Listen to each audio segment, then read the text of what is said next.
नमस्कार, मैं हूं आपके साथ अभिषेक पुंडी।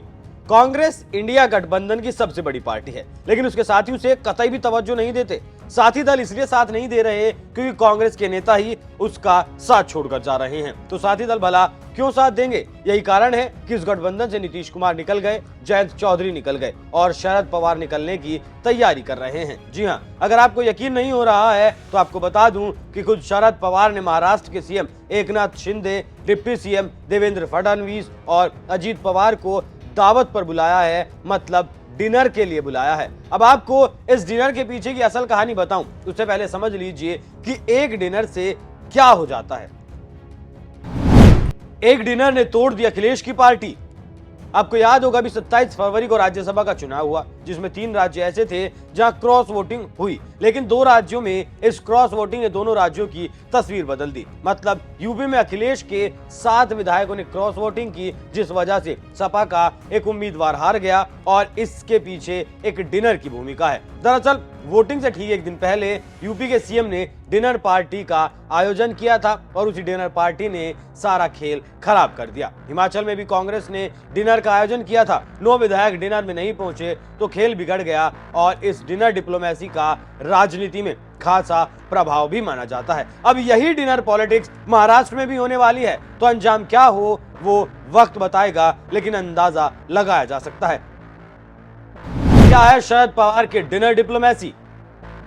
शरद पवार महाराष्ट्र की सियासत के बेताज बादशाह कहे जाते हैं, लेकिन बीते दिनों में शरद पवार के साथ जो हुआ उसने उनके सामने राजनीतिक संकट को गहरा दिया। जी हां, जब से भतीजा अजीत पवार ने पार्टी तोड़ी है, शरद पवार का मानो सब कुछ लूट गया। नई पार्टी बनानी पड़ी, नया चुनाव निशान मिला है और अजीत पवार बीजेपी से जा मिले, लेकिन फिर भी शरद पवार ने शिंदे को खाने पर बुलाया है और बड़ी बात है कि अपने घर पर बुलाया है। शिंदे के साथ फडणवीस और अजीत पवार को भी बुलाया गया है। ऐसे में सवाल उठता है कि डिनर के जरिए गठबंधन को कोई संदेश देने की तैयारी है या फिर बीजेपी के साथ जाने की तैयारी है। आखिर कौन सी गुगली फेंक रहे हैं शरद पवार? पत्र लिखकर शिंदे की टीम को बुलाया। शरद पवार ने बाकायदा पत्र लिखकर शिंदे की टीम को बुलाया है। शरद पवार ने लिखा है कि राज्य के मुख्यमंत्री के रूप में शपथ लेने के बाद सीएम शिंदे पहली बार बारामती आ रहे हैं और मैं इसे लेकर बहुत खुश हूं। मैं कार्यक्रम के बाद उन्हें और उनके कैबिनेट सहयोगियों को अपने आवास पर भोजन के लिए निमंत्रण करता हूं। हालांकि ये साफ नहीं है कि शिंदे इस निमंत्रण को स्वीकार करेंगे या नहीं, लेकिन शिंदे इस निमंत्रण को स्वीकार ना करें, इस बात की संभावना बेहद कम नजर आती है। हालांकि जिस कार्यक्रम में शामिल होने के लिए टीम शिंदे बारामती जा रही है, वहीं सुप्रिया सुले भी उनसे मुलाकात करेंगी। राजनीति बचाने में जुटे शरद पवार।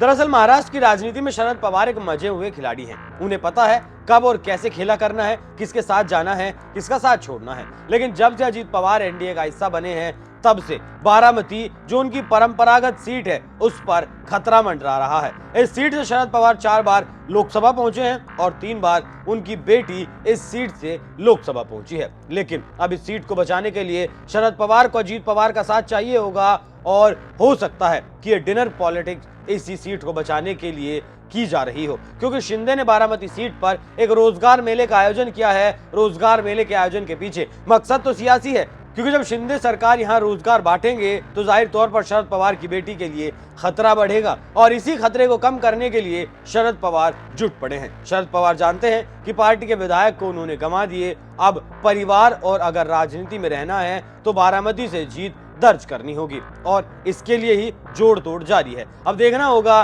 कि दांव कितना सटीक बैठता है और क्या नतीजा निकल कर सामने आता है। और हो सकता है कि शरद पवार सीट बचाने के लिए वो भी बीजेपी के साथ चले जाएं, तो कोई हैरानी की बात नहीं होनी चाहिए। अगर शरद पवार भी इंडिया गठबंधन का साथ छोड़ देते हैं तो अब इस गठबंधन का भविष्य क्या होगा, उस पर आपकी क्या राय है? अपनी राय हमें कमेंट कर जरूर बताएं। नमस्कार।